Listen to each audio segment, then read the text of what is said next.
اعوذ باللہ من الشیطان الرجیم بسم اللہ الرحمن الرحیم وما ينظر هؤلاء الا صیحة واحدة ما لها من فواق وقالوا ربنا عجل لنا قطنا قبل یوم الحساب اصبر على ما يقولون واذکر عبدنا داود ذا الأید انہ اواب انا سخرنا الجبال معه یسبحن بالعشی والاشراق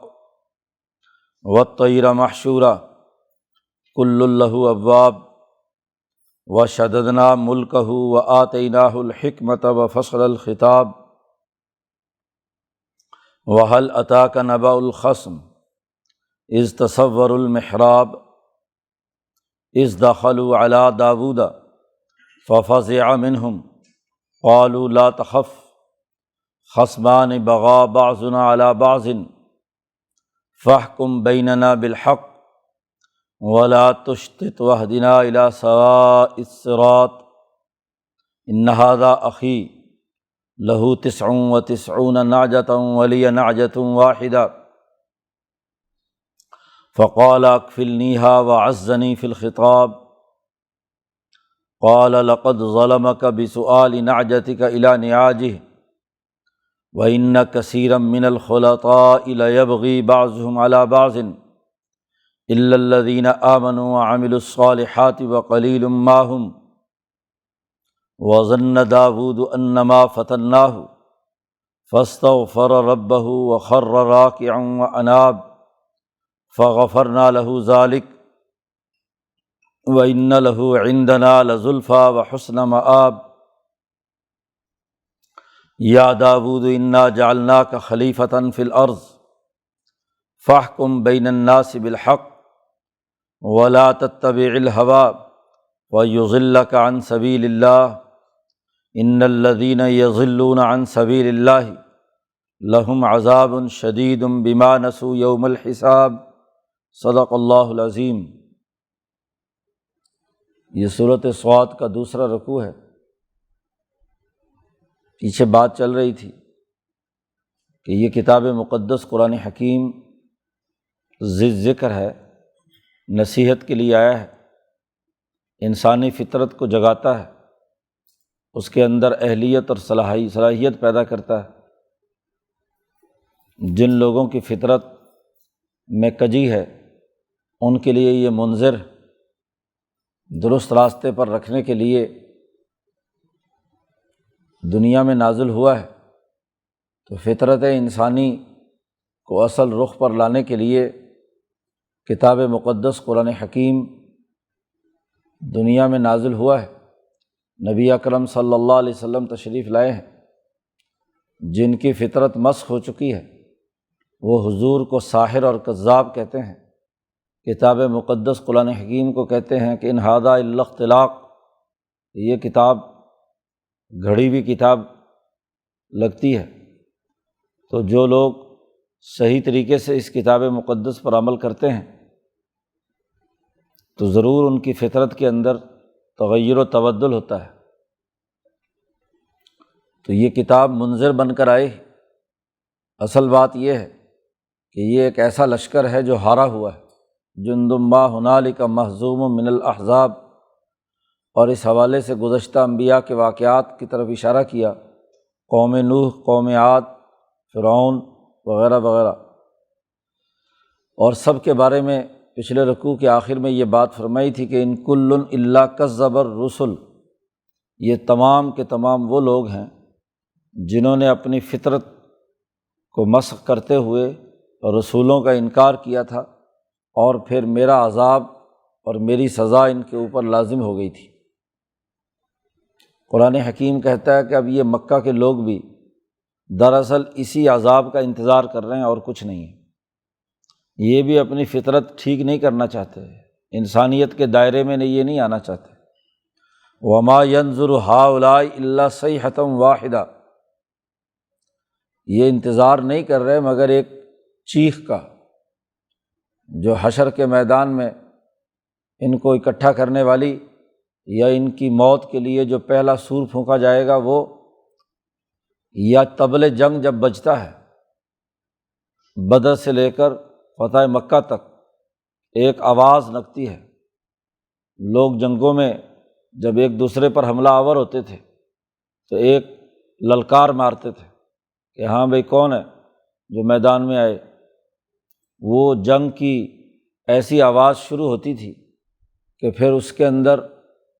ایسا تسلسل جاری ہوتا تھا کہ اس کے درمیان کوئی وقفہ نہیں۔ قرآن حکیم نے یہاں اس لفظ استعمال کیا ہے ما لہا من فواق،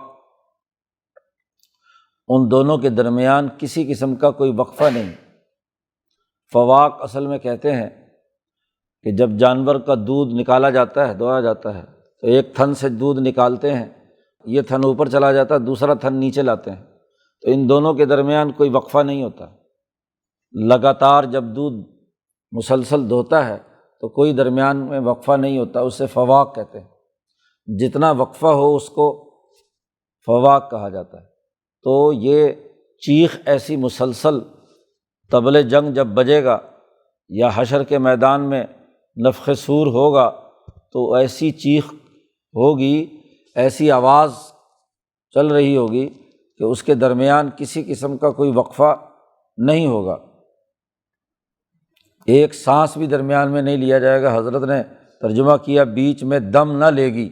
وہ آواز درمیان میں ایک وقفہ، ایک معمولی سا بھی اس کے درمیان فرق نہیں ہوگا، مسلسل وہ بڑھتی چلی جائے گی، اور اس وقت یہ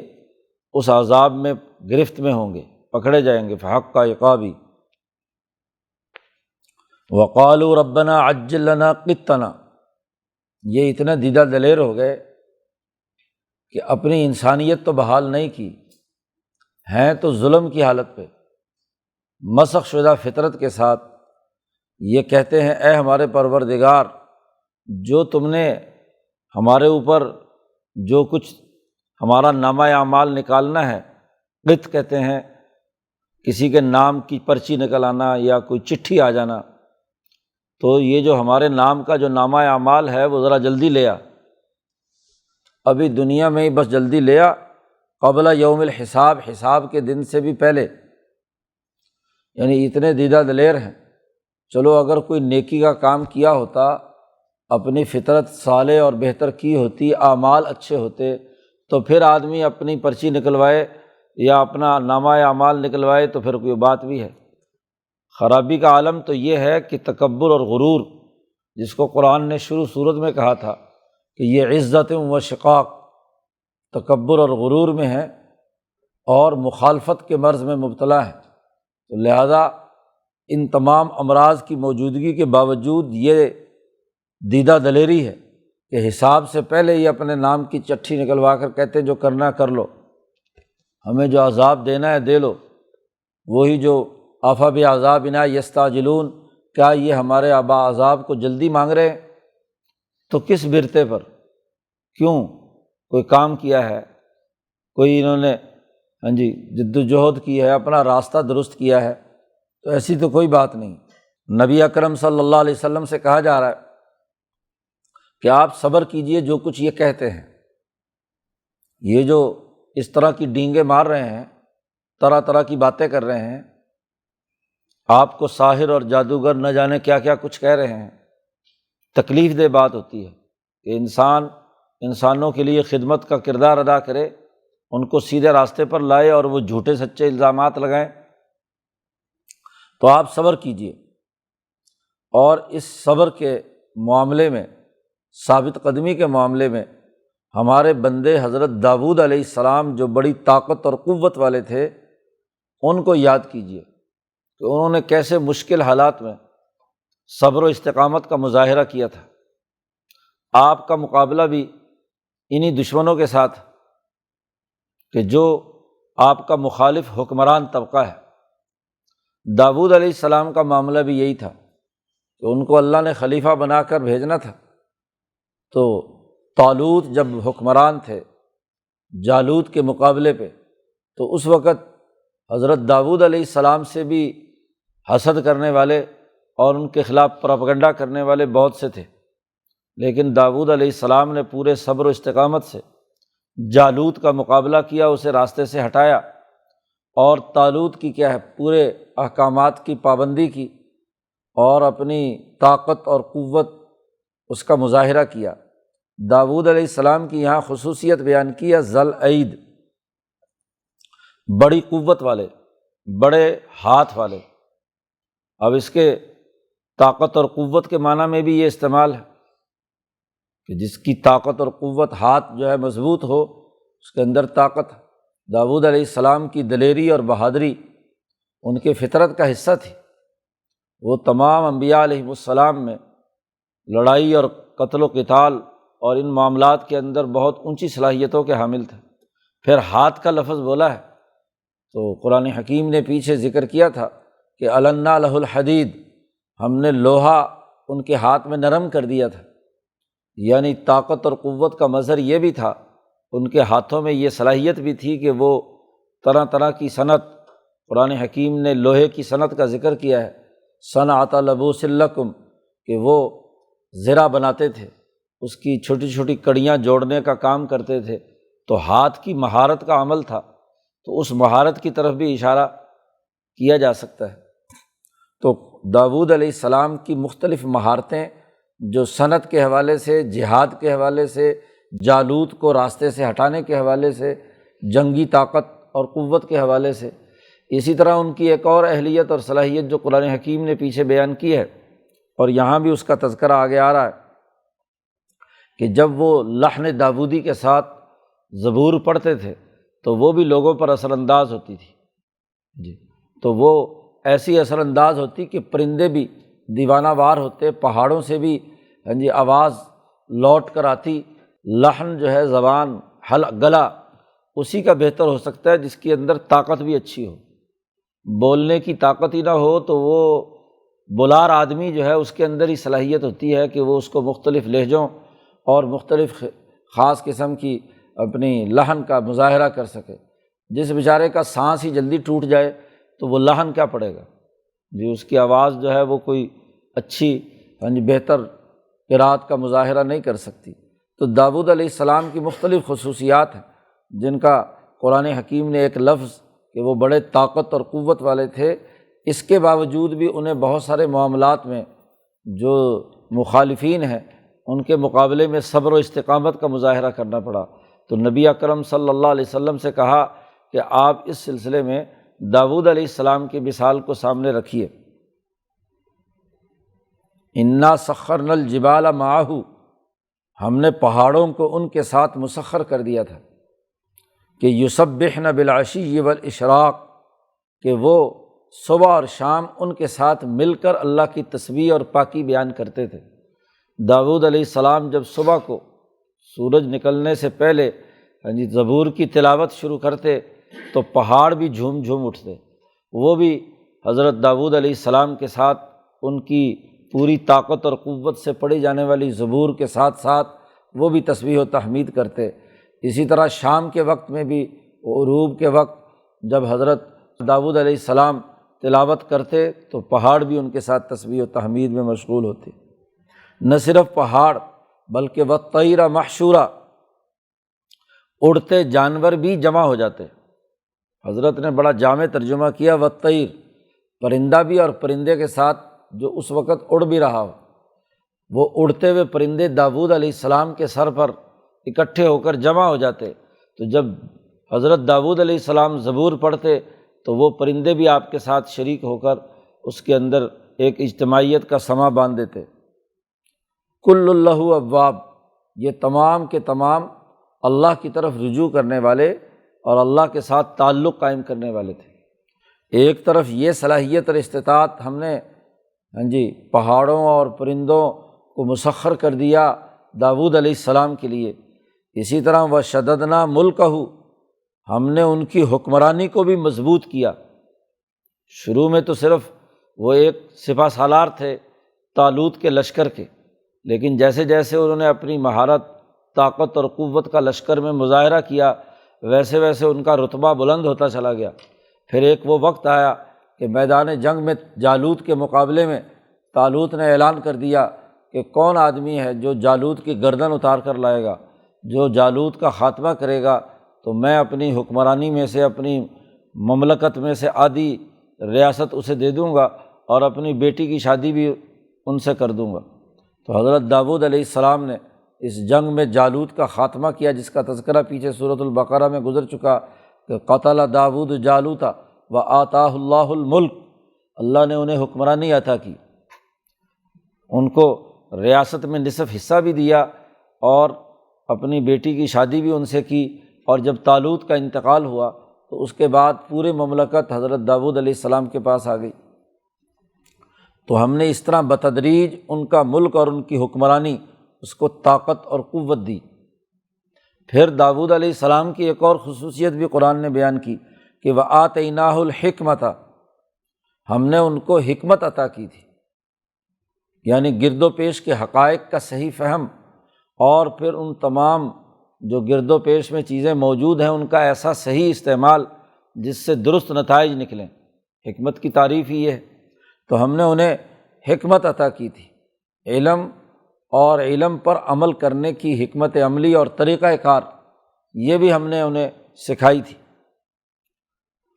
ایک اور خصوصیت داؤد علیہ السلام کی ہے فصل الخطاب، گفتگو آپ بڑی اچھی اور عمدہ فیصلہ کن کرتے تھے۔ جی، آدمی مقرر ہوتا ہے لیکن بسا اوقات مقرر تقریر کے الفاظ تو بڑے استعمال کرتا ہے، لیکن کوئی فیصلہ کن بات، کوئی ڈیسیژن میکنگ نہیں ہوتی، کوئی اس کے اندر کام کی بات سامنے نہیں آتی۔ داؤد علیہ السلام کو چونکہ خلیفہ اور حکمران بھی حکمت کے اصول پر انہوں نے جب کام کرنا شروع کیا تو بتدریج حکمت حکم تک پہنچاتی ہے، آرڈر دینا، اور آرڈر بغیر فیصلہ کن بات کرنے کے پاس نہیں کیا جا سکتا۔ حکمت میں تو بہت سارے پہلو آتے ہیں کہ آپ مختلف دائروں میں چیزوں کو جمع کرتے ہیں، حقائق جمع کرتے ہیں، ڈیبیٹ ہوتی ہے، اس کے مختلف مثبت اور منفی پہلو سامنے آتے ہیں، یہ تمام چیزیں حکمت کے اندر داخل ہیں۔ کیونکہ جب گرد و پیش کے حقائق معلوم کرنے ہیں تو حقائق کے معلوم کرنے کے لیے بہت کچھ سوالات پیدا کرنے، ان سوالات کی روشنی میں ایشو فریم کرنے، اور پھر ان ایشوز کی بنیاد پر مکالمہ اور مباحثے کی ضرورت پیش آتی ہے، ہر جز کو دیکھنا ہوتا ہے۔ لیکن اس پوری ڈبیٹ کا ایک نتیجہ سامنے آنا چاہیے، وہ یہ کہ آدمی ان تمام حقائق کی روشنی میں کسی ایک آرڈر، ایک حکم تک پہنچے۔ تو ایک حکمت ہے اور ایک حکم ہے۔ حکمت وہ پروسیس ہے جس کے ذریعے سے انسان حکم تک پہنچتا ہے، تو حکمت بھی ہم نے انہیں عطا کی، اور وہ فصل الخطاب بھی دیا کہ اپنی گفتگو میں، اپنے بات چیت میں حکمت کے جو نتائج سامنے آئیں تو ایک حکم تک پہنچ کر باقاعدہ دو ٹوک آرڈر پاس کرتے تھے، فیصلہ کرتے تھے۔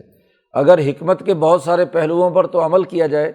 اور فیصلہ کن بات سامنے نہ آئے تو وہ ساری سرگرمی بیکار ہو جاتی ہے، اس کا کوئی نتیجہ ظاہر نہیں ہوتا۔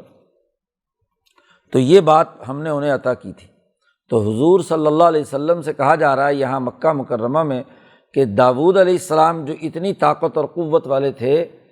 تو ان کا تذکرہ کیجیے۔ حضرت شاہ صاحب فرماتے ہیں کہ یہ خاص طور پر داؤد علیہ السلام کا تذکرہ یہاں کیا تو دراصل جیسے داؤد علیہ السلام کو یہ تمام چیزیں عطا کی گئی تھیں اور اس کے بعد انہوں نے خلافت قائم کی، حکمرانی قائم کی، جیسا کہ آگے آ رہا ہے، اور ان کو کہا گیا کہ فحکم بین الناس بالحق، تو ایسا ہی حضور اقدس صلی اللہ علیہ وسلم کے لیے اس موقع پر ہوا۔ یہ جتنے واقعات اس کے بعد مکہ اور مدینہ منورہ میں ہوئے وہ تمام اسی طرح کے کہ آپ صلی اللہ علیہ وسلم کی جنگی حکمت عملی نے دشمن کو زیر کرنے میں بنیادی کردار ادا کیا۔ اگر داؤد نے جالوت کو قتل کر کے راستے سے ہٹایا تھا تو محمد مصطفیٰ صلی اللہ علیہ وسلم نے اس امت کے جالوت یعنی ابو جہل اور اس کے پورے لشکر کو راستے سے ہٹایا، اور اللہ کا عذاب اس پر نازل ہوا، جیسا کہ پیچھے تمام انبیاء کے لیے اللہ نے مدد اور حمایت کی تھی۔ تو داؤد کا خاص طور پر کہ جیسے انہوں نے قتل داؤد جالوتا تھا، ایسی رسول اللہ صلی اللہ علیہ وسلم نے ابو جہل کو راستے سے ہٹایا۔ اس لیے تو ابو جہل جب قتل ہو رہا ہے تو کہتا ہے کاش کہ محمد صلی اللہ علیہ وسلم مجھے ان دو کاشتکاروں کے بچوں سے نہ قتل کرواتے، کوئی میرے مقابلے میں سورما ہوتا یا خود آ کر مجھے کیا ہے قتل کرتے، تو یہ چھوٹے چھوٹے بچوں سے مجھے مروا دیا، یہ تو بڑی ذلت امیز بات کی ہے۔ تو داود سے زیادہ طاقتور حکمت عملی بنایا حضور نے بنائی کہ خود تلوار استعمال کرنے کے بجائے ایسی حکمت عملی کہ ان نوجوان بچوں سے جو انصار کے تھے مدینہ کے، ان سے اپنے سب سے بڑے دشمن کا خاتمہ کروایا۔ اس سے بڑی ذلت امیز بات کیا ہو سکتی ہے؟ تو اس لیے حضور سے کہا کہ داود کے اس واقعے کو یاد کیجیے۔ پھر ہم نے حکمرانی دی داود کو، تو حضور اقدس صلی اللہ علیہ وسلم کو یثرب کی حکمرانی دی کہ آپ وہاں ریاست بنا کر اس کے حکمران بنے۔ پھر آپ کو وہ حکمت عملی عطا فرمائی جن سے غزوات اور جنگیں لڑ کر دشمن کو شکست دی۔ پھر آپ کو فصل الخطاب، آپ صلی اللہ علیہ وسلم کو جوامع الکلم، حضور خود فرماتے ہیں کہ اوتیت بجوامع الکلم، جامع کلمے عطا کیے گئے ہیں۔ میں جب گفتگو کرتا ہوں تو اتنی جامع اور نپی تلی بات ہوتی ہے کہ اس میں نہ تو کوئی ادھر ادھر کی حشو و زوائد ہوتے ہیں، اور نہ ہی وہ اپنے اصل جو اس سے مطلوب ہے، حکم سے مطلوب ہے، اس سے کسی کم درجے کی بات ہوتی ہے، نہ فالتو بات اور نہ کم درجے کی بات، نپی تلے جملے حضور صلی اللہ علیہ وسلم فرماتے ہیں مجھے عطا کیے گئے۔ تو فصل الخطاب میں بھی حضور اقدس صلی اللہ علیہ وسلم کا مقام بہت بلند ہے۔ اب یہاں اس موقع پر باوجود داود علیہ السلام میں اتنی تمام چیزیں جمع تھیں، حکمت انہیں عطا ہوئی، فصل الخطاب انہیں دیا، حکومت انہیں دی، اور پہاڑ ان کے لیے مسخر کر دیے، پرندے جمع ہو کر ان کے ساتھ ذکر اذکار اور تسبیح اور تحمید میں مشغول رہتے تھے، لیکن لغزش بڑے بڑے لوگوں سے ہو سکتی ہے۔ تو قرآن حکیم نے اس کا یہاں پر تذکرہ کیا۔ آدم علیہ السلام سے لغزش ہوئی تو ایسے ہی لغزش یہاں حضرت داؤد علیہ السلام سے، اس کا تذکرہ یہاں قرآن حکیم کر رہا ہے۔ نبی اکرم صلی اللہ علیہ وسلم سے کہا جا رہا ہے کہ آپ داود کو یاد کیجئے، تو کیا داود کی یہ خبر آپ تک پہنچی ہے؟ حل اتاک نبأ الخصم، کیا آپ کے پاس ان دو جھگڑا کرنے والوں کی خبر جو داود سے فیصلہ کرانے کے لیے آئے تھے، آپ کو اس کا علم ہے؟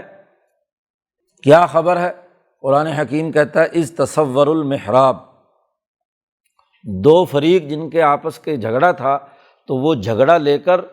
اس عبادت گھر میں جہاں داود علیہ السلام عبادت میں مشغول رہتے تھے، اس کی دیوار پھاند کر اندر آ گئے۔ تصور، سور کہتے ہیں فصیل کو، دیوار کو، تو اس کو کراس کیا انہوں نے، تصور، اس کے اوپر سے کیا ہے گزر کر دیوار پھاند کر۔ بنی اسرائیل کے ہاں عبادت کی جگہ تھی، وہ محراب کہلاتی ہے، جیسا کہ زکریہ علیہ السلام کے تذکرے میں بھی پیچھے آیا ہے۔ کیا آپ کے پاس دو ان لڑائی کرنے والوں کا، جھگڑا کرنے والے دونوں فریقوں کی خبر پہنچی ہے؟ کیا خبر ہے؟ کہا اذ تصور المحراب، جس میں داود علیہ السلام عبادت میں مشغول تھے اللہ تعالیٰ کی، اس کی دیواریں پھاند کر اندر آ گئے۔ اذ دخلوا علی داود، جب وہ لوگ دیوار پھاند کر اندر آئے تو ففزع منہم، تو وہ گھبرا اٹھے کہ یہ کیسے پہنچ گئے۔ اصل بات یہ تھی کہ داود علیہ السلام نے اپنے دنوں کی اوقات کی تقسیم کی ہوئی تھی۔ ایک دن عدالت لگاتے تھے جس میں دربار منعقد ہوتا، لوگوں کے جو مسئلے مسائل جھگڑے وغیرہ وہ نمٹاتے تھے۔ دوسرے دن اپنے گھر کے کام کاج جو تھے ان میں مصروفیت ہوتی تھی، اور ایک تیسرا دن مقرر کیا ہوا تھا جس میں وہ خالصتاً اللہ کی عبادت سارا دن کرتے تھے، کسی سے میل جول نہیں تھا۔ تمام دربانوں کو، چوکیداروں کو منع کیا ہوا تھا کہ کوئی آدمی آ جائے تو اس سے روک دیں، اور جو فیصلہ کا دن ہے اس فیصلے کے دن میں آیا کریں۔ تو اب باہر دربان بھی موجود ہیں، اس کے باوجود یہ لوگ دیوار پھاند کر آئے ہیں، کسی نے ان کو روکا نہیں۔ یہ تو سیکورٹی کا بہت بڑا رسک ہے کہ حکمران اور خلیفہ کے پاس دیواریں پھاند کر لوگ آ جائیں اپنے فیصلے کرانے کے لیے۔ تو حضرت داود علیہ السلام گھبرا اٹھے کہ پتہ نہیں یہ فرشتے ہیں عذاب کے یا کوئی اور معاملہ ہے، تو یہ کس طریقے سے دیوار پھاند کر آئے ہیں۔ قالو، انہوں نے داود علیہ السلام عبادت میں مشغول تھے تو ان کو ظاہر ہے کہ وہ گھبرا جب اٹھے تو وہ عبادت تو درمیان میں رہ گئی، تو انہوں نے کہا کہ ڈرو مت، لا تخف، خصمان بغا بعض علی بعض، ہم دو فریق ہیں، اور ہم میں سے کچھ نے کچھ پر بغاوت کی ہے۔ ایک فریق دوسرے فریق کے ساتھ زیادتی کر رہا ہے، ظلم کر رہا ہے۔ بغض کہتے ہیں دوسرے پر زیادتی کرنا، ظلم کرنا۔ بغاوت بھی اسی لیے ہے کہ وہ اس پورے نظام کو اور سسٹم کو توڑنا چاہتے ہیں۔ بغا بعض علی بعض فاحکم بیننا بالحق، ہمارے درمیان حق اور سچ کے ساتھ آپ فیصلہ کیجیے، اور ولا تشتت،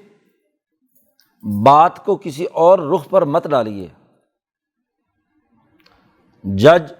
جس نے ججمنٹ جاری کرنی ہوتی ہے، فیصلہ کرنے والا، وہ بسا اوقات ایسی زبان استعمال کرتا ہے تحریر کی کہ یہ پتہ نہ چلے کہ فیصلہ ہوا کیا ہے۔ ادھر کی بھی بات ادھر کی بھی بات کوئی گول مول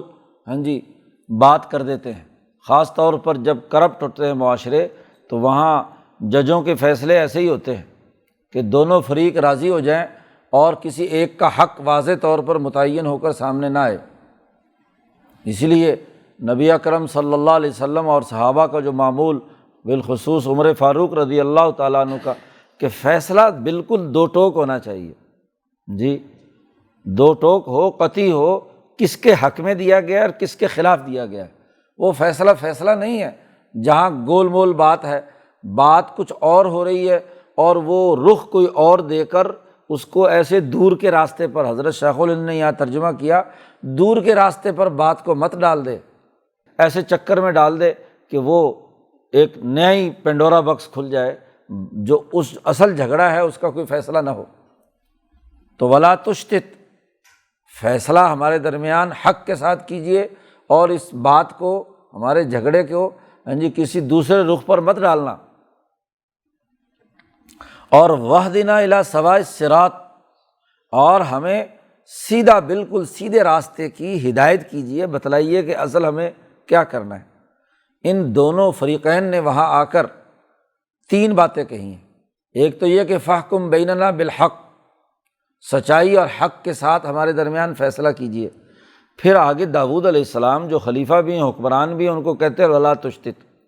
غلط فیصلہ نہ کرنا، گول مول باتیں۔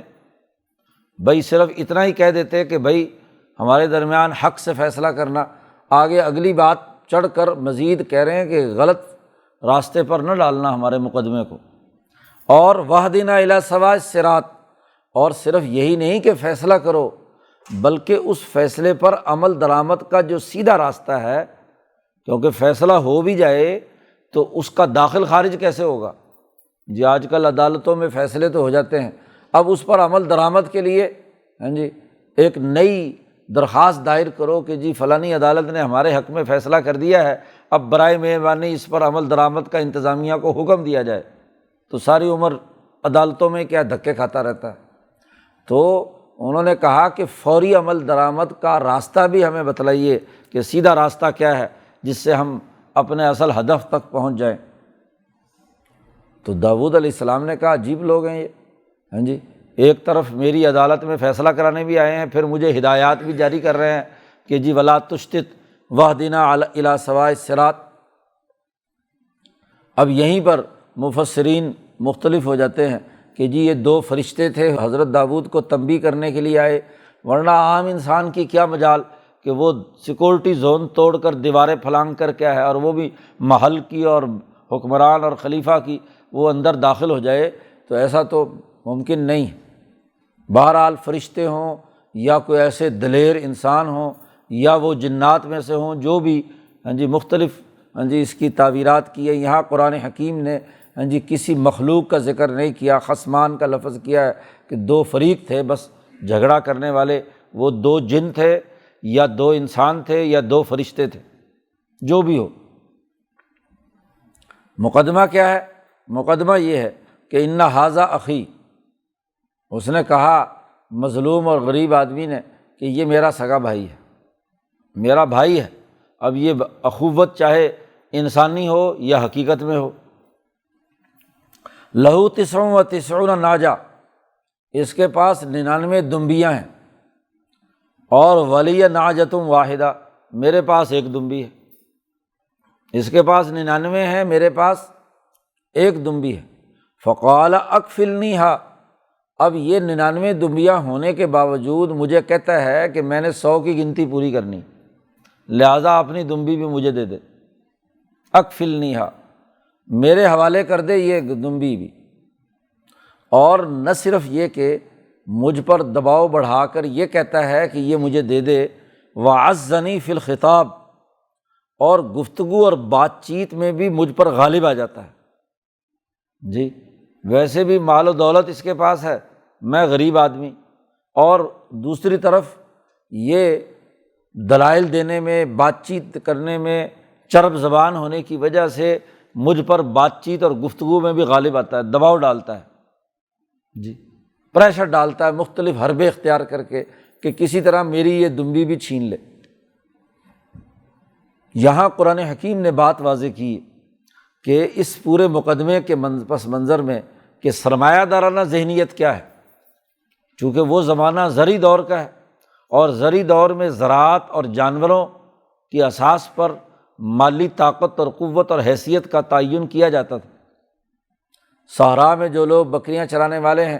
خاص طور پر یہ شام سے لے کر اور یہ حجاز یمن تک کا علاقہ، یہاں بکریوں کے ریوڑ چرانے والے، ہاں جی ان کی طاقت اور قوت کا پتہ چلتا تھا ان کے ریوڑ سے، کہ ان کے پاس کس کے پاس کتنی بکریاں ہیں۔ جو بیچارہ 1 2 4 بکریوں کا مالک ہوتا تھا اس کو غریب سمجھا جاتا تھا کہ بس یہ تو ضرورت کا آدمی ہے، اور جو 100 200 400 ہزاروں بکریاں رکھتا تھا تو وہ ظاہر ہے ہاں جی وہ بزدار ہوتا تھا، بز بکری کو کہتے ہیں، تو بڑی بکریاں رکھنے والا۔ تو اس نے کہا کہ اس کے پاس 99 دمبیاں اور بکریاں ہیں، اور اب یہ مجھے کہتا ہے یہ بزدار صاحب کہ میری بکری بھی یہ چھیننا چاہتا ہے۔ وَلِيَ نَعْجَةٌ وَاحِدَةٌ، ایک تو مجھ پر دباؤ ڈال کر بکری لینا چاہتا ہے، اور وَعَزَّنِي فِي الْخِطَابِ، اور گفتگو میں بھی مجھ پر چڑھائی کر کے غالب آ کر مجھ سے یہ چھیننا چاہتا ہے۔ داؤد علیہ السلام نے جب مقدمے کی سماعت کی اور اس کے جو شواہد دلائل دونوں سے معلومات کی، تو آخری فیصلہ انہوں نے یہ کیا کہ قال، داؤد علیہ السلام نے کہا لقد ظلمک بسؤال نعجتک الی نعاجہ، تم ظلم کرتے ہو جب اس کی ایک دمبی کو اپنی دمبیوں میں شامل کرنے کے لیے کیا ہے یہ مطالبہ کرتے ہو، یہ جو تم سوال کرتے ہو کہ یہ اس کی ایک دمبی اپنی دمبیوں میں شامل کر لو، کیونکہ سرمایہ پرستی کے ماحول میں 100 کا پھیر چلتا ہے، 99 ہو جائیں نا تو سرمایہ دار کو خواہش ہوتی ہے کہ ایک اور آ جائے تو چلو 100 تو ہو ہی جائے نا، اور 100 کے بعد جب اوپر گنتی بڑھنی شروع ہوتی ہے تو جیسے جیسے آگے بڑھتی ہے تو وہ کہتا ہے اور جمع ہونا شروع ہو جائے۔ تو داؤد علیہ السلام نے صحیح اور درست فیصلہ کیا کہ تم جو ہے اس کی دمبی جو مانگ رہے ہو یہ تم بڑا ظلم کر رہے ہو۔ پھر ایک قانون اور ضابطہ بھی بیان کر دیا داؤد علیہ السلام نے کہ وَإِنَّ كَثِيرًا مِنَ الْخُلَطَاءِ، کہ اکثر کسی معاملے میں، کسی ہاں جی اپنا خرید و فروخت اور لین دین میں، کسی معاملے میں جو شریک لوگ ہوتے ہیں، مشترکہ کا کاروبار، مشترکہ کے کام کرتے ہیں، تو اکثر شریک ایک دوسرے پر ظلم اور زیادتی کرتے ہیں۔ کیوں کہ جہاں بھی شرکت ہوگی، کہیں کمپنی ہوگی، کوئی اجتماعی معاہدے کے ساتھ مشترکہ کام کریں گے تو چونکہ وسائل ایک جگہ پہ جمع ہو جاتے ہیں اور ہر ایک کو حصہ مشترکہ کی وجہ سے اس مال میں تصرف کرنے کا حق حاصل ہو جاتا ہے، تو بیچارہ جو کمزور ہوتا ہے تو وہ تو مقابلہ نہیں کر سکتا، جو چلاک قسم کا ہوتا ہے جی مشترکہ فریق میں، تو اس کو یہ اجازت تو ہوتی ہے کہ پورے مال میں سے جیسے چاہے فیصلہ کرے، اور خاص طور پر اگر اس کے قبضے میں اکاؤنٹس بھی ہیں تو پھر تو وہ کیا ہے خوب ڈنڈی مارتا ہے، تو دوسرے فریق کا حصہ کھا جاتا ہے، ظلم کرتا ہے، زیادتی کرتا ہے۔ تو داؤد علیہ السلام نے فیصلہ کیا کہ کثیرم من الخلطاء، اکثر جو شرکاء ہیں وہ لیبغی بعضهم علی بعض، وہ ایک دوسرے کے خلاف بغاوت اور ظلم کرتے ہیں، زیادتی کرتے ہیں، دوسرے کا مال ہڑپ کر جاتے ہیں۔ اس لیے عام طور پر جو اردو میں ضرب المثل ہے کہ مشترکہ کی ہنڈیا بیچ چوراہے پھوٹتی ہے، جی سب نے مل کر ہنڈیا بنائی تھی، ہاں جی کوئی لکڑی لائے، جو فلانا لائے، فلانا لائے، اور سب نے مل کر کھانا بنایا۔ اب کھانا بنانے کے بعد جو ہے لڑائی شروع ہو گئی، کہ میں نے کتنے حصے کا کام کیا، مجھے کتنی بوٹیاں ملنی چاہیے، دوسرا کہتا ہے مجھے کتنی ملنا چاہیے۔ تو لڑائی چھینا جھپٹی جیسے ہی شروع ہوئی تو گھروں سے نکل کر بیچ چوراہے پہ پہنچ گیا، اور ہر ایک نے ہنڈیا پکڑی ہوئی ہے، تو وہ اپنی طرف کھینچ رہا ہے، وہ اپنی طرف کھینچ رہا ہے، تو کسی کے منہ میں نہیں جائے گی وہ جو کھایا پیا ہے وہ سارا۔ اور پرانے زمانے میں ہنڈیا بھی چونکہ مٹی کی ہوتی تھی، تو زور آزمائی کے نتیجے میں نیچے گرے گی تو چوراہے میں بیچ میں ایسی پھوٹے گی کہ نہ کسی کو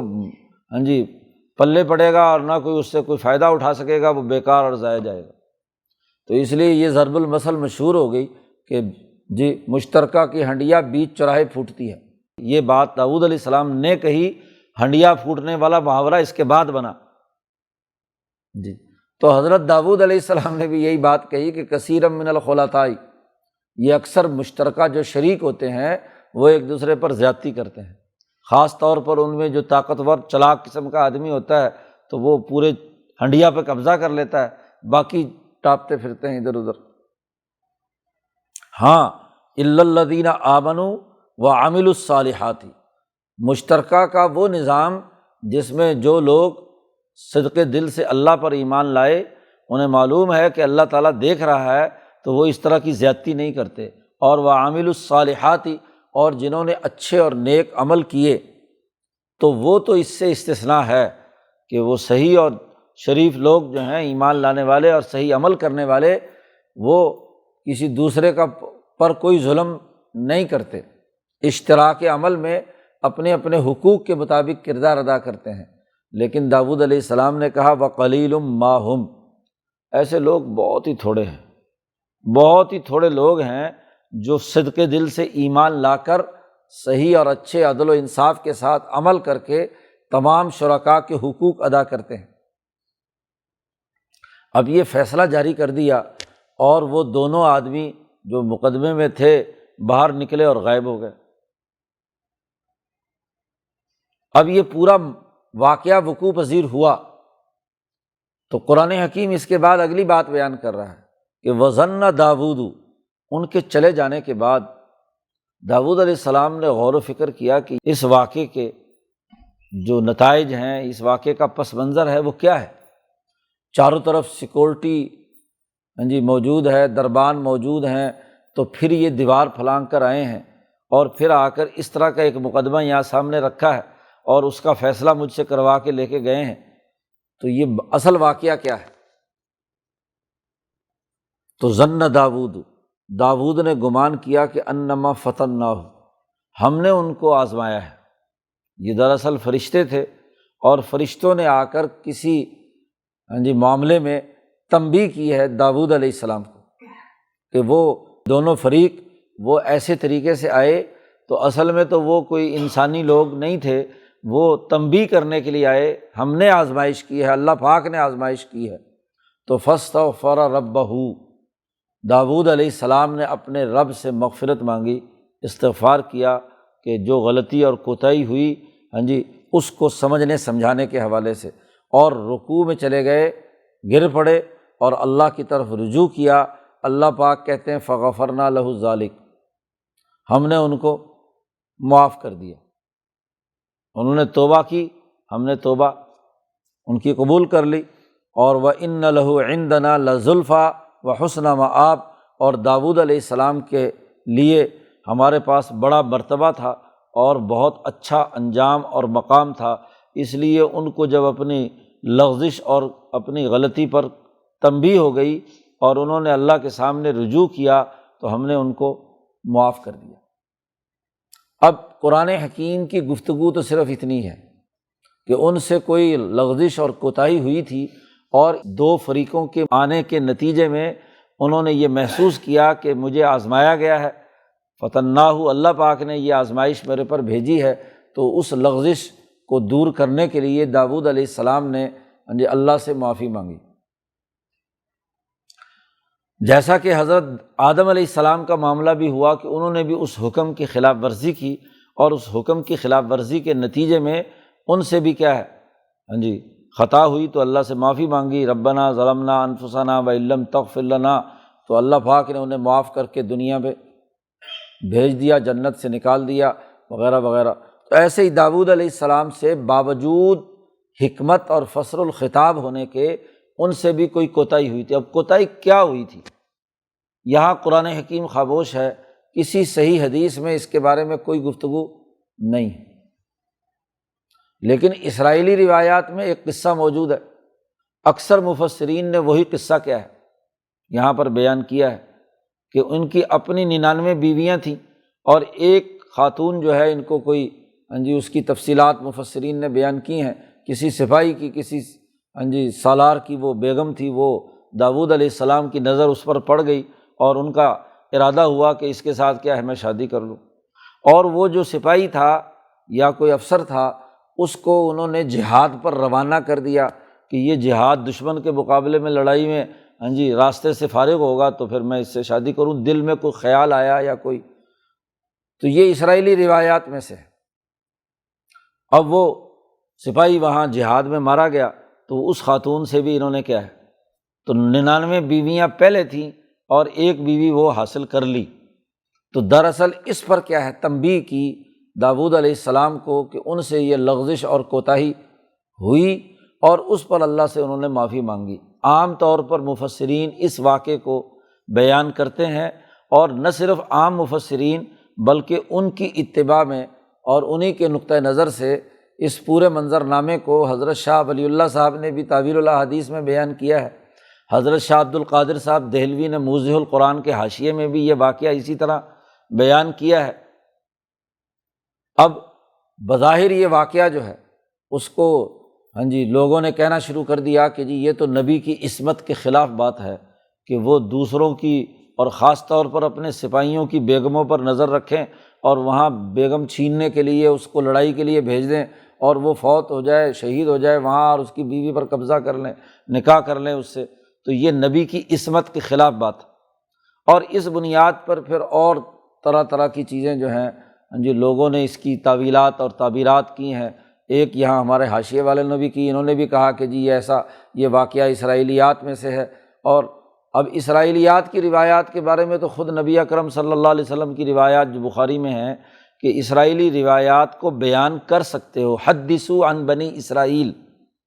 بنی اسرائیل سے تم روایات بیان کر سکتے ہو، لیکن لا تصدقوا اہل الکتاب ولا تکذبوہم، اہل کتاب کی ان اسرائیلی روایات کی نہ تصدیق کرو نہ تکذیب کرو۔ ہو سکتا ہے کہ واقعہ سچا ہو اور تم بلا وجہ تکذیب کر رہے ہو جو بات اسرائیلی روایات کے اندر ہے۔ اب ہمارے ہاں ایک دوسری انتہا پسندی کا آج کل دور شروع ہوا ہے، اور اسی بنیاد پر امام شاہ ولی اللہ دہلوی پر بھی اعتراضات کیے ہیں کہ جو انہوں نے وہ ایک اسرائیلی روایت کی بنیاد پر یہ ساری کہانی داؤد علیہ السلام کے ساتھ فٹ کر دی۔ تو یہ جو آج کل انتہا پسندی کا ہیضہ شروع ہوا ہے عصمت انبیاء کے نام پر کہ جی نبی سے ایسی معاملہ نہیں ہو سکتا، تو اس کی بنیاد پر اور پھر اس کی جگہ پر نئے نئے اپنے خیالات یہاں پر بیان کرتے ہیں کہ وہ اصل میں ایسا نہیں تھا ویسا نہیں تھا، کہ جی ان کو ابن عباس کے ایک اثر کو جو مرجوع ہے اس کی بنیاد پر یہاں انہوں نے ساری گفتگو کی ہے کہ انہوں نے اللہ تعالیٰ کے سامنے اس بات کا اظہار کیا کہ اے اللہ میں دیکھو ہر وقت تیری عبادت میں مشغول رہتا ہوں۔ انہوں نے اپنے 24 گھنٹے میں اپنے تمام گھر والوں کو پابند بنا رکھا تھا کہ کوئی لمحہ ایسا نہ گزرے جس میں تم تسبیح و تحمید سے غافل ہو۔ تو انہوں نے تمام کی اپنے اہل خانہ کی ذمہ داری ڈیوٹی لگائی ہوئی تھی کہ تم نے اس وقت سے اس وقت تک زبور پڑھنی ہے، تلاوت کرنی ہے، دوسرے نے اگلے مرحلے میں اگلے اوقات میں، تو 24 گھنٹے پورے تقسیم کیے ہوئے تھے۔ اسی طریقے سے خود بھی اپنے لیے اوقات کار کی تقسیم کی ہوئی تھی، جیسا کہ اب اس دن میں وہ عبادت میں مشغول رہتے تھے۔ تو دل میں کہیں خیال آیا بقول اس کے جو انہوں نے حاشیے والوں نے بات بیان کی کہ حضرت داؤد علیہ السلام کو ایک عجب سا پیدا ہوا دل میں کہ میں ہر وقت اللہ کی تسبیح و تحمید میں مشغول رہتا ہوں، اللہ کے حکم سے ہی میں عدالت میں لگاتا ہوں، فیصلے کرتا ہوں، اللہ کے حکم سے ہی میں نے کیا ہے یہ عبادت کا دن مخصوص کر رکھا اور اس میں خالصتاً اللہ کی عبادت کرتا ہوں۔ تو اللہ پاک نے تنبیہ کی کہ دیکھو تم جو ہر وقت اپنی عبادت کی بات کرتے ہو، اس موقع پر جہاں تم یکسوئی کے ساتھ اللہ کی عبادت کر رہے تھے تو وہ فرشتے آئے یا 2 فریق آئے مقدمے کا فیصلہ کرانے کے لیے، اور تم گھبرا کر جو توجہ الی اللہ تھی وہ تمہاری ختم ہو گئی، اور پھر مقدمے کے سننے اور اس کے فیصلہ کرنے میں وقت خرچ ہو گیا، تو جو تمہارے دل میں یہ بات آئی تھی کہ 24 گھنٹے میں عبادت کرتا ہوں، تو وہ تسلسل ٹوٹ گیا۔ یہ تنبیہ ہے۔ اب اس کا بہرحال ایک نکالنے کی کوشش کی ہے کہ یہ کوئی لغزش ہوئی تھی۔ اب یہ کوئی لغزش کی بات ایسی کوئی ہے نہیں کہ جس کی بنیاد پر کہا جائے کہ یہ کوئی لغزش تھی اور اس میں کوئی اتنی بڑی توبہ کی ضرورت حضرت داؤد علیہ السلام کو کرنی پڑی اور اس پر معافی مانگ۔ یہاں ایک تیسرا نقطہ نظر امام انقلاب مولانا عبید اللہ سندھی کا ہے۔ مولانا سندھی رحمۃ اللہ علیہ فرماتے ہیں کہ یہاں معاملہ میری رائے، فرماتے ہیں کہ تمام مفسرین سے بھی اور باقی لوگوں سے بھی ہٹ کر الگ سے ہے، اور وہ یہ کہ آیات کے سیاق و سباق پر غور و فکر کیا جائے۔ اور وہ غور و فکر یہ ہے کہ پیچھے داؤد علیہ السلام کی جو خصوصیت بیان کی تھی کہ شددنا ملکہ، ہم نے ان کی حکومت اور ملک جو ہے وہ مضبوط کیا، انہیں حکمت اور فصل الخطاب عطا کیا، اور ان آیات کے بعد آگے پھر جہاں اللہ نے ان کی معافی کا اعلان کیا ہے، وہاں پھر داؤد علیہ السلام سے کہا یا داؤد انا جعلناک خلیفتاً فی الارض فاحکم بین الناس بالحق، اور وہاں آگے کہا ولا تتبع الہویٰ، اپنی خواہشات کے اتباع مت کر، ولا تتبع الہویٰ فیضلک عن سبیل اللہ۔ تو یہ جو خاص طور پر ولا تتبع الہویٰ کی بات کر کے کہا ہے کہ فاحکم بین الناس بالحق، تو یہ جو لغزش یا کوتاہی جو بھی ہوئی ہے، جس کو اللہ پاک نے پیچھے کہا ہے کہ ظن داؤد انما فتناہ، اور جو داؤد علیہ السلام نے جس سے استغفار کیا ہے، اس معاملے کا تعلق حکومت اور خلافت کے معاملات سے، اس کا تعلق یہ خواتین کے معاملات، کسی کی بیگم پر قبضے کرنے کرانے سے تعلق، یہ تو زیادہ ہے زیادہ ارتفاق ثانی کا معاملہ ہے۔ یہاں تو ارتفاق ثالث یعنی قومی سطح کی حکمرانی اور اس کے نظم مملکت کے ساتھ کوئی معاملہ ہے کہ جس معاملے میں یہ تنبیہ اس واقعے کے ذریعے سے کی گئی۔ ویسے بھی اس کا تعلق قضاء سے ہے کہ دو فریق ایک مقدمہ لے کر آئے ہیں، تو اس کا تعلق بھی تو حکمرانی اور عدالتی نظام کے ساتھ ہے، اور اس عدالتی نظام کے تناظر میں بات بھی کہی جا رہی ہے فاحکم بین الناس بالحق، کہ عدالت فیصلہ کرے انسانوں کے درمیان عدل و انصاف کے ساتھ۔ تو کسی عدالتی معاملے کے ساتھ کوئی معاملہ ہے، نہ یہ کہ اس میں نہ عورتوں کی بات اور نہ صوفیاء کے قلب کی کہ جس میں ہر وقت عبادت میں مشغول رہنے والی بات۔ اب یہ بہت ہی لطیف اور روحانی بات ہے کہ ذرا سا خیال جو ہے ادھر ادھر عبادت میں بٹ گیا، تو اس کے پر تنبیہ کر کے اللہ نے کہا کہ تو فتناہ، ہم نے آزمایا، اور پھر داؤد علیہ السلام اس پر مغفرت کی دعا مانگے۔ تو نہ وہ روحانیت کی وہ بات ہے، اور نہ ہی یہ محض جنسی خواہشات یا صرف کیا ہے ارتفاق ثانی سے متعلق معاملہ ہے، بلکہ اس کا تعلق حکومت اور خلافت سے۔ اور یہاں حضرت سندھی رحمۃ اللہ علیہ نے دنیا بھر کے سیاسی نظاموں کے حوالے سے دو بنیادی باتیں کہی ہیں کہ خلافت اور حکومت کے دو طرح کے دائرے ہوتے ہیں۔ ایک دائرہ آمریت اور بادشاہت کے تناظر میں ہوتا ہے۔ حکومتیں ایک تو بادشاہ کے طور پر کی جاتی ہیں، جس میں شخصی حکومتوں کی بنیاد پر طبقاتی فیصلے ہوتے ہیں، جس کو حضرت سندھی نے کہا کہ امپیریلزم، امبراتوریہ جہاں قائم ہوتی ہے، بادشاہت جس میں تحکم کے ساتھ آمریت کے ساتھ سیاسی نظام چلائے جاتے ہیں، اور دوسری طرف کیا ہے خلافت، کہ اللہ کا نائب بن کر خالصتاً اللہ کی رضا کے لیے انسانوں کے ساتھ جو معاملات ہیں وہ میرٹ پر طے کیے جائیں، تمام لوگوں میں عدل و انصاف کے ساتھ، بغیر کسی جانبداری کے، کسی طبقاتی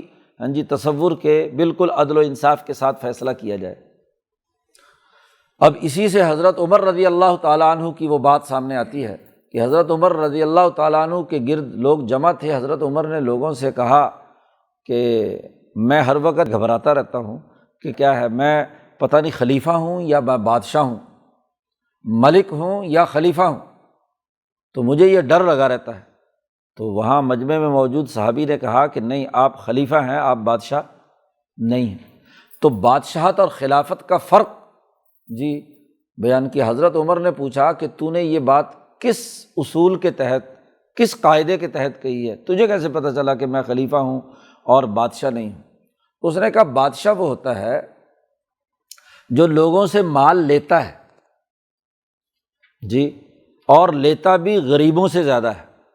جو بڑے بڑے سرمایہ دار اس کے طبقاتی حالی موالی ہوتے ہیں ان پر ٹیکس نہیں لگاتا، غریبوں سے لیتا ہے، مساکین سے، اور پھر اپنی من مرضی اور اپنی خواہشات سے کیا ہے، خرچ کرتا ہے اپنے مفادات پر، اپنے طبقے کے مفادات پر۔ جبکہ جو خلیفہ ہوتا ہے وہ غریبوں سے ٹیکس وصول نہیں کرتا،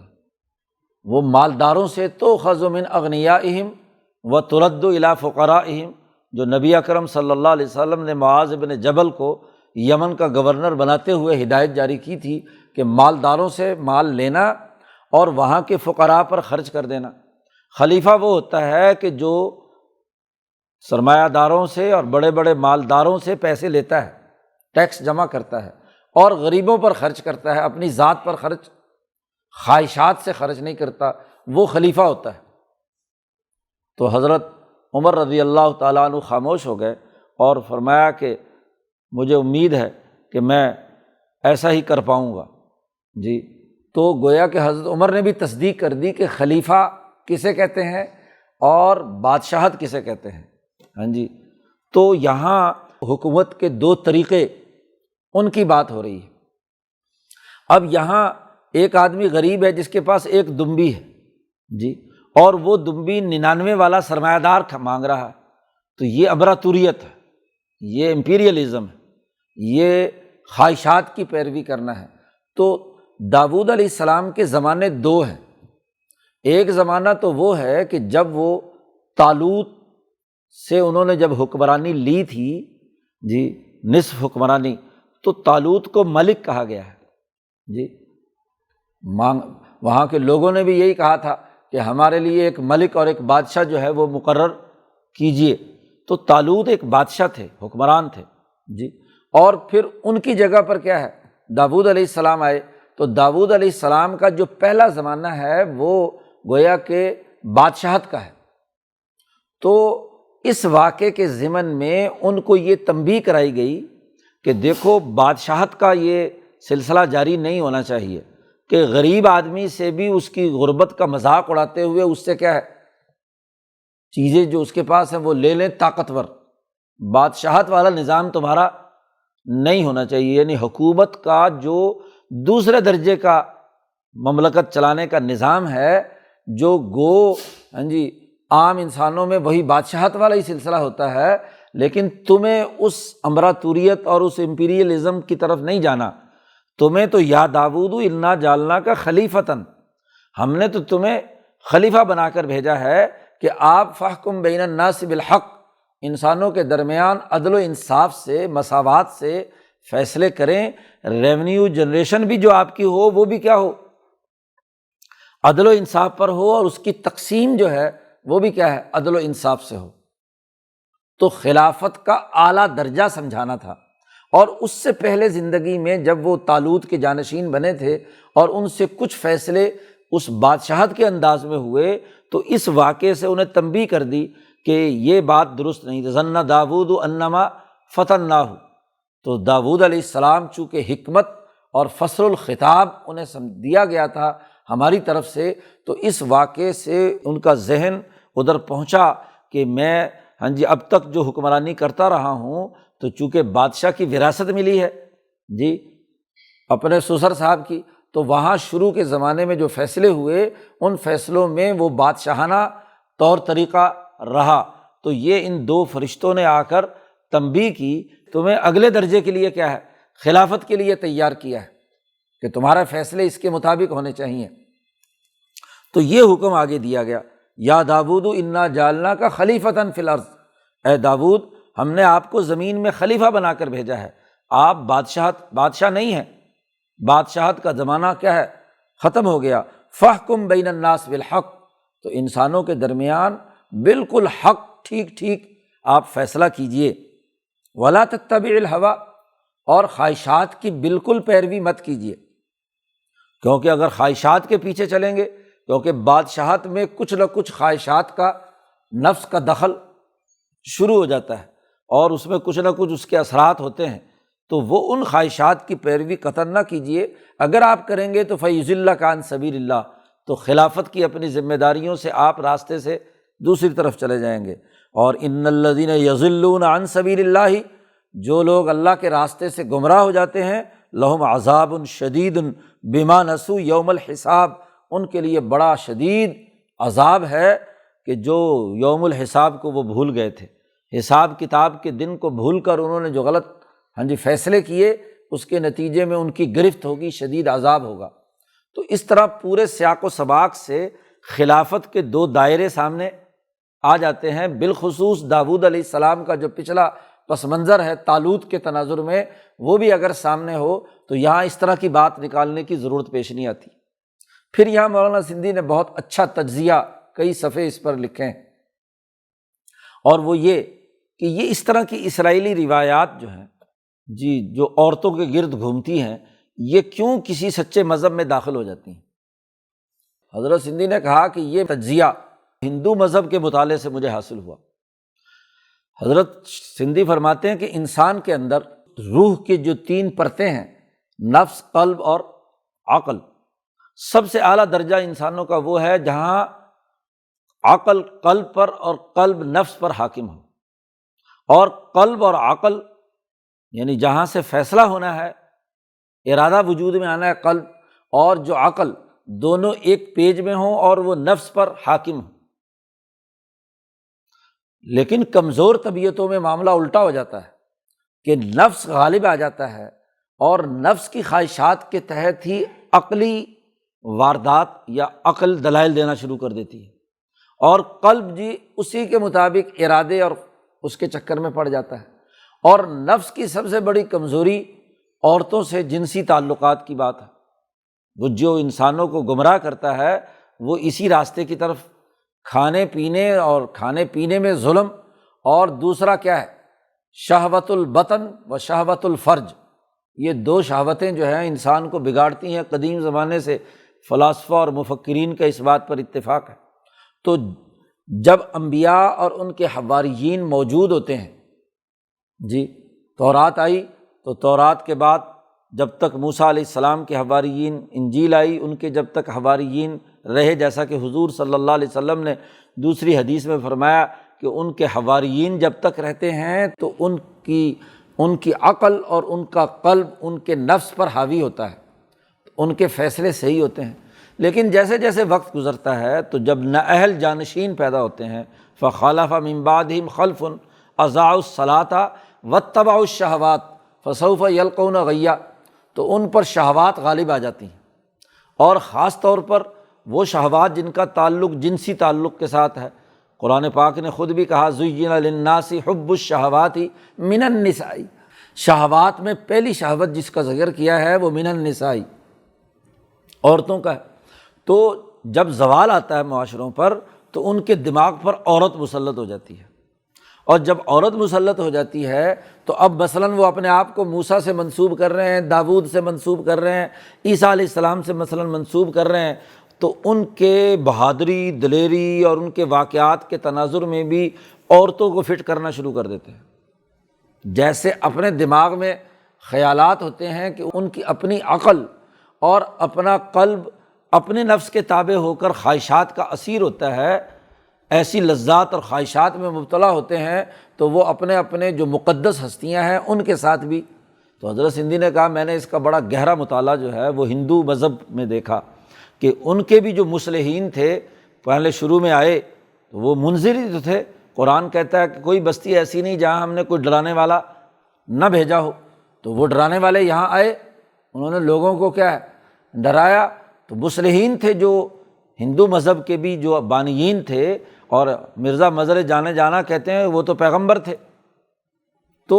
لیکن وقت گزرنے کے ساتھ ساتھ جب پس ذہنیت کے لوگ، جن کی عقل اور جن کے قلب پر نفس کا غلبہ تھا،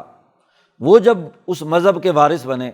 تو جو وہ خود حرکتیں کر رہے تھے جنسی خواہشات سے متعلق، تو وہ رام چندر جی کے ساتھ بھی لگا دی، ہاں جی، وہ جناب والا ہاں جی کرشن جی مہاراج کے ساتھ بھی لگا دی۔ جتنے بھی مقدس ہستیاں تھیں جن انسانوں نے یہاں مذہب پھیلایا، تو وہ کہ جی وہ وہاں سے فلانی دیوی کو اٹھا کر لے گیا، وہ راون اور لنکا کی پوری کہانیاں اور وہ مہابھارت کے قصے اور وہ جو ہاں جی لمبی چوڑی روایات قسم کی، تو ساری کہانیاں اور قصے اور ساری ویدیں عورت کے گرد گھوم رہی ہیں، اور عورت کی بنیاد پر مقدس ہستیوں کے درمیان لڑائی ہو رہی ہے۔ لڑائی کا جو مطمع نظر اعلیٰ اخلاق یا حکومتی نظم و نسق سے متعلق تھا، وہ دماغ سے نکل گیا اور عورت ان کے دماغ پر چھا گئی۔ اسی طرح اسرائیلی روایات میں بھی یہی ہوا کہ داؤد علیہ السلام مقدس ہستی ہیں، ان کے ماننے والے ہیں، اور وہ بڑے طاقتور اور غالب حکمران کے طور پر ان کا وہاں نمایاں نام ہے۔ جی موسیٰ علیہ السلام نے جو انقلاب برپا کیا تھا، یوشع بن نون نے اس کی اساس پر حکومت قائم کی تھی، اس کا اگلا ارتقائی مرحلہ جی وہ داؤد اور سلیمان علیہ السلام کے ذریعے سے قائم ہوا۔ جی تو ان کی حکمرانی وہاں قائم ہوئی۔ اب اسی طریقے سے عربوں میں یہاں اس زمانے میں تو اس طرح کی صورتحال کیا ہے، نبی اکرم صلی اللہ علیہ وسلم کے بعد خلافت راشدہ، اور خلافت راشدہ کی حکمرانی ہاں جی داؤد اور سلیمان علیہ السلام کی حکمرانی کی طرح پورے جزیرۃ العرب پر خاص طور پر، اور پھر پوری دنیا میں کیا ہے اس کا غلبہ ہوا۔ تو یہ اسرائیلی روایات جو اس طرح کی لایانی قسم کی ہیں، وہ اسی دور کی پیداوار ہے کہ اب داؤد کے لیے یعنی مردانگی کا کمال یہ ہے کہ جس کے پاس 100 بیویاں ہوں، یعنی یہ جو ایک بیوی کے چھیننے کی بات ہے، اس بیوی کو چھیننے کے تناظر میں بھی اپنے مقدس ہستی کو طاقتور اور بہادر اتنا بتلا رہے ہیں کہ وہ ہاں جی 99 عورتوں پر راضی نہیں، بلکہ مزید 100 کی گنتی پوری کرنا چاہتے ہیں، اور اس کے بعد مزید عورتیں کیا ہے۔ تو یہ ان کی بہادری اور دلیری کی بات ہے۔ تو گویا کہ حکمران کا کام صرف بیویاں اکٹھی کرنا رہ گیا۔ جی تو جو ان کی اپنی پستی ذہنیت کی تھی، وہ داؤد علیہ السلام پر فٹ کرنے کی کوشش انہوں نے کی، تو یہ اس کا ایک پس منظر ہے۔ لیکن جب ہاں جی عقل اور قلب غالب ہو اور اس کی بنیاد پر جو ہدایات اور رہنمائی دی جاتی ہے، تو وہ اس طرح کی خرافات سے کیا ہے۔ تو حضرت سندھی فرماتے ہیں کہ جیسے یہودیوں نے اور عیسائیوں نے ہاں جی داؤد اور سلیمان بلکہ بہت سارے اور انبیاء کے بارے میں اس طرح کی لایانی چیزیں ہاں جی اپنی تورات اور انجیل کے اندر تحریف شدہ چیزیں داخل کر دی ہیں، ایسے ہی ہندو مذہب کے اندر اسی طرح سے چیزیں داخل ہو گئیں۔ تو ان روایات کے آنے کا پس منظر یہ ہے کہ اس کے ذریعے سے یہ خرافات قائم ہو گئی۔ لیکن اگر حکومت اور خلافت کے تناظر میں بات سمجھی جائے تو اس میں کوئی معاملہ نہیں رہتا، اور وہ اس طرح کی خرافات سے بھی کیا ہے آدمی بچ جاتا ہے۔ تو سیاق و سباق جس لغزش اور کوتاہی کا ذکر کر رہا ہے داؤد علیہ السلام کی، وہ کیا ہے، خلافت کے امور اور تقاضوں کی اہمیت واضح کرنا ہے کہ وہ بالاتر ہو کر اب ملوکیت کے یا آمریت کے تناظر میں حکومت کرنے کے بجائے اب اگلے مرحلے میں وہ خلافت کی بنیاد پر کام کرنے کے لیے تیار ہوں۔ اور وہ جب تنبیہ ہو گئی تو انہوں نے اللہ سے معافی مانگی، پیچھے جو کچھ ہوا تھا، تو اللہ پاک کہتے فغفرنا لہ ذالک، ہم نے ان کو معاف کر دیا، اور ہمارے نزدیک ان کا مقام بہت ہی بلند، لزلفیٰ وحسن مآب، ہمارے ہاں ان کا بڑا مرتبہ تھا اور بہت اچھا ہمارے پاس آنا تھا۔ کیونکہ اس کے بعد کی پوری زندگی داؤد علیہ السلام کی وہ خلافت کے اصول پر گزری، اور اسی اصول کو آگے سلیمان علیہ السلام نے ہاں جی ان کی وراثت کے طور پر جب انہیں خلافت ملی تو انہوں نے اسی اصول پر کام کیا۔ تو اس طریقے سے پوری بات سمجھ میں آ جاتی ہے۔ اللہ تعالیٰ قرآن حکیم کو سمجھنے اور اس پر عمل کرنے کی توفیق عطا فرمائیں۔ سجدہ تلاوت واجب ہو گیا ہے، ایک دفعہ سجدہ۔ اللہم صلی